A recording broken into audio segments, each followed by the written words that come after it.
Just south of Glasgow's River Clyde lies Laurieston, a neighbourhood with a long layered history. Once part of the city's industrial heartland, it has experienced waves of decline and renewal. In recent years, millions have been invested in regeneration, promising vibrant, connected communities.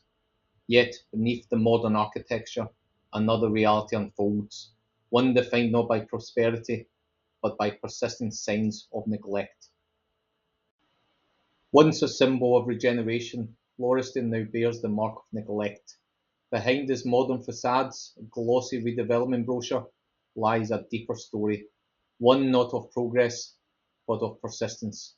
For many residents, the dream of renewed community has been overtaken by the daily reality of overflowing bins, vandalised walls, and streets where waste becomes part of the landscape. Millions have been invested in transforming this area, yet the community's question remains: who is leading real change? This film investigates whether the issue is neglect of place or neglect of leadership. It explores how decisions, accountability, and the absence of shared vision shape the streets of Laurieston today.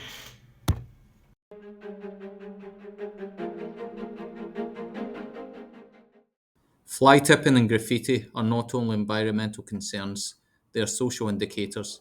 They reveal how disconnected leadership, policy, and community practice can erode civic pride. The scale of this problem is sobering. In 2024 alone, Glasgow recorded over 20,000 incidents of fly tipping. That's more than 50 a day. Each one represents a failure of the system meant to safeguard shared spaces. At the centre of this issue is local leadership, specifically how responsibility is distributed and enacted. MP Gordon McKee's leadership has been reactive, focused largely on enforcement rather than empowerment. In leadership theory, this reflects a transactional model where compliance is prioritised over collaboration. But civic renewal requires more than penalties. It demands moral engagement and trust.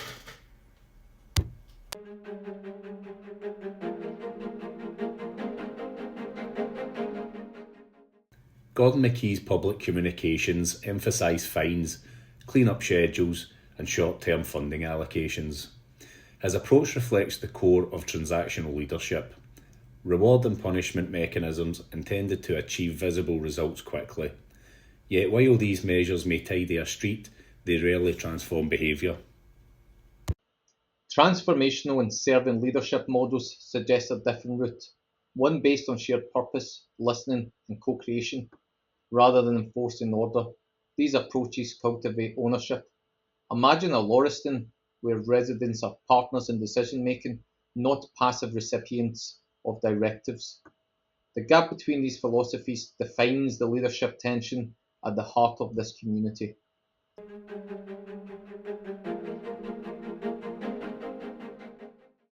There's no proactivity in maintaining our street scene, whether it's broken pavements, whether it's weeds in the gullies, whether it's blocked up drains. The only time anything gets done about it is when someone writes to you and then you have to kick up with the council about it. And I don't think that's a sustainable position. We've got thousands of miles of streets in Glasgow. We used to have a situation where there was a person, a street cleaner, who was designated to that area. You got to know them, there was a relationship there, someone could go down and speak to them about an issue and it would get sorted. That's just not there anymore. The cuts to the council have been horrific in the last 10 years, literally the budget decimated, and in that case the council's passed on those cuts to areas like roads and parks at an even greater extent. We're looking at an 80% cut. We need to get more severe with it because we can't go on with this. This is a nightmare. These voices highlight a pattern of blurred accountability, where no one feels empowered to lead. What emerges is a breakdown of distributed leadership, where authority remains centralised and community actions become fragmented. The result is not apathy, but fatigue. Residents care, yet they feel invisible within the system that serves them.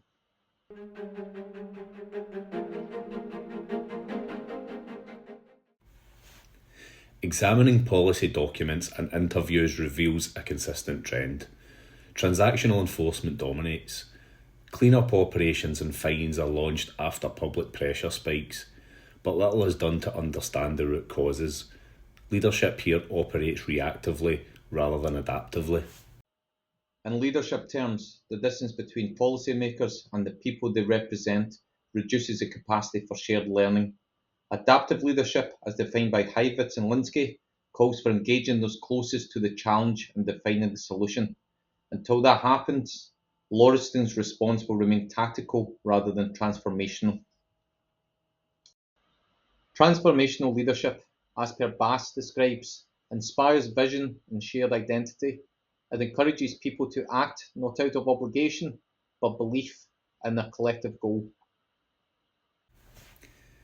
Servant leadership from Greenleaf's work places listening and empowerment at its centre, where leaders serve first, ensuring that others grow. Distributed leadership, according to Spillane, decentralises power. Responsibility is shared across residents, councils, and business, making collaboration more sustainable. Adaptive leadership by Heifetz and Linsky goes further. It invites experimentation and acknowledges uncertainty as part of progress. By contrast, transactional and situational models, while useful for order and clarity, struggle to inspire long-term civic engagement. The Laurieston case highlights the limit of leadership driven by control, not connection.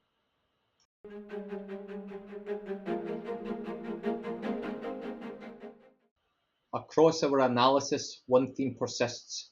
Leadership in Laurieston is reactive and institutionally narrow. It prioritises compliance metrics over community meaning. Ethical leadership challenges this by emphasising integrity, fairness and moral intensity. Leadership is not just about managing outcomes, it's about embodying values that inspire others to act responsibly. McKee's approach lacks moral imagination, the capacity to envision policy not as control, but as care. Only through ethical reflection can trust be rebuilt.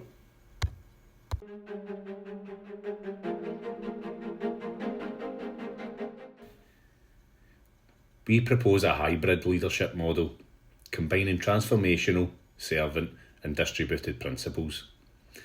This model reframes leadership as facilitation. Leaders guide rather than dictate. It emphasises empowerment, shared ownership and continual adaptation.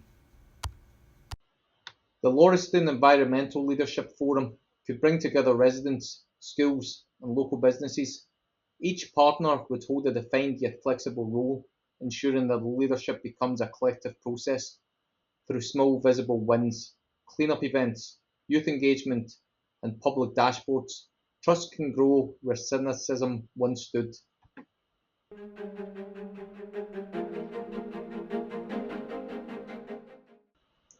First, establish a cross-sector task force linking the MP's office, council services and community leaders.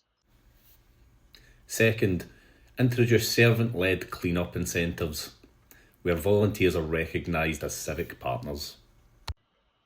Third, pilot adaptive schemes such as recycle hubs and art-based regeneration to test and learn from innovation. Fourth, embed transformational education in local schools to build future civic leaders. And finally, maintain transparent dashboards tracking progress and accountability. These steps operationalise leadership theory through measurable, inclusive action, ensuring that Laurieston's renewal is both ethical and sustainable. Laurieston's challenges are not inevitable, they stem from leadership choices. True leadership listens, adapts and inspires. Leadership is not about position, it's about responsibility.